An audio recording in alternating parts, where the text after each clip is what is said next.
the last room on the fourth floor. Daniel never believed in ghosts. He believed in faulty wiring, sleep paralysis, and overactive imagination. That's why when he found the apartment listing online, unbelievably cheap for its location, he didn't hesitate. Fourth floor, end of the hall, the landlord had said over the phone. Last unit. Quiet. Quiet sounded perfect. The building itself was older than Daniel expected. Not abandoned, but tired. The kind of place where the walls seemed to absorb sound instead of reflecting it. Even the city noise outside felt distant. When he first stepped into the hallway, something felt off. Not scary, just wrong. The corridor stretched longer than it should have. The overhead lights flickered faintly, not enough to be alarming, but enough to notice. And at the very end sat his apartment. Room 417. The door was already unlocked. Convenient, Daniel muttered. The apartment was small but livable. One bedroom, a narrow kitchen, a bathroom, and a living area with a large window overlooking the street below. Everything seemed normal, except for one thing: the bedroom door. It was slightly ajar when he arrived. Daniel frowned. He was sure the landlord said the place had been empty for weeks. He pushed it open. Nothing inside.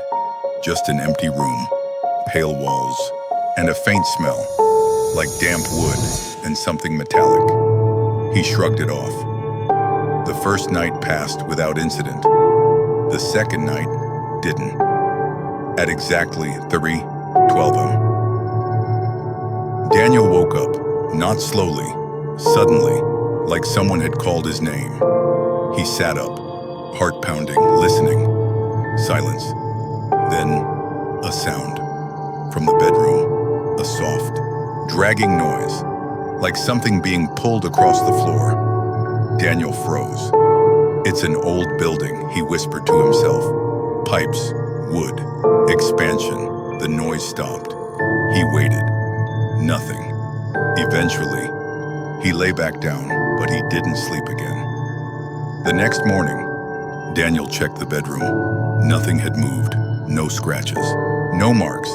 But the smell was stronger. Metallic, like rust or blood. Days passed, then weeks, and the sounds came back. Always at 3:12 a.m. Always from the bedroom, dragging, sometimes, tapping. Once, he heard what sounded like breathing.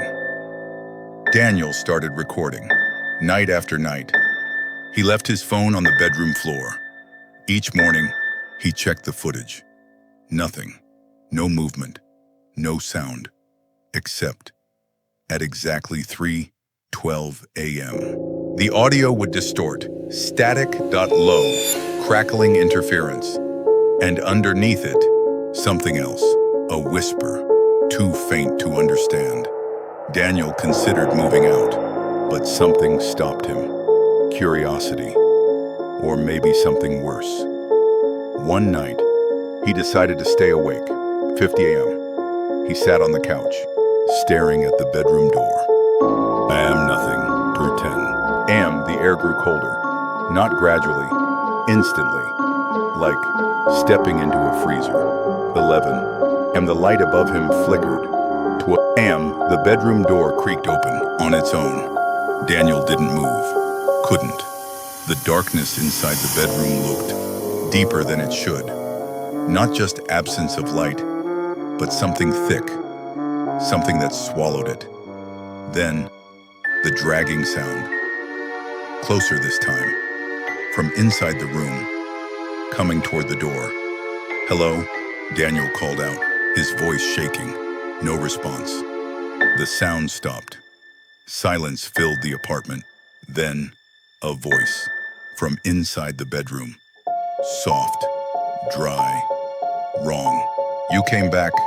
Daniel's blood ran cold. I live here," he stammered. A pause. Then, "No, this is my room."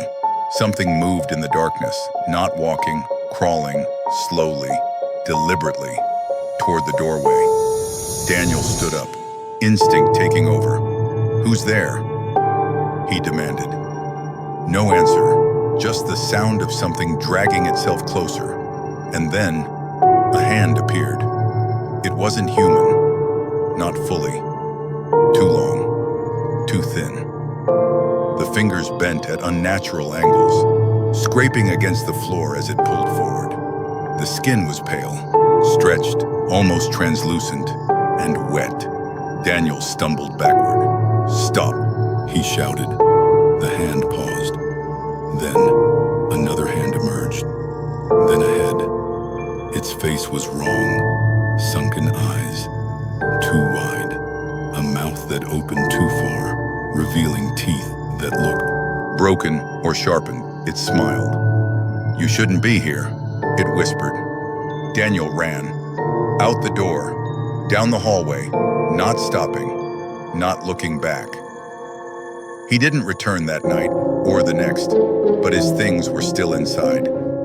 So, against his better judgment, he came back during the day. The apartment looked normal, too normal. The bedroom door was closed. Daniel hesitated, then opened. It empty. No smell, no marks, nothing. He packed quickly, but before leaving, he checked his phone recordings one last time. The final recording, from the night he saw it. The video showed the bedroom. Still. Silent. Until 3:12. The door opened on its own. Just like he remembered. But this time, the camera caught something. Not coming out of the room, but already inside it. Standing in the corner, watching. It hadn't crawled out. It had been there the whole time, waiting. Then, in the video, it turned its head, slowly, directly toward the camera, and smiled. The recording ended. Daniel left that day. He never went back. Months later, curiosity got the better of him. He searched the building online. Old records.tenant, histories, police reports. He found something from years ago. A man had lived in room 417 alone. Quiet. Neighbors reported strange noises, dragging sounds, late at night. One day, the noises stopped. The landlord eventually forced entry. They found him in the bedroom, or what was left of him. His body was on the floor, but something was wrong. He hadn't died where he lay.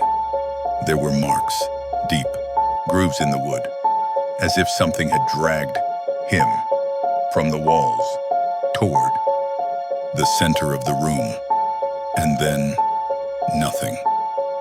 No sign of struggle, no forced entry, just one detail written on the wall. In Nur, something dark, 4 words. "This is my room." Daniel closed his laptop, hands shaking that night. As he lay in his new apartment, far away, he woke suddenly at exactly 3:12.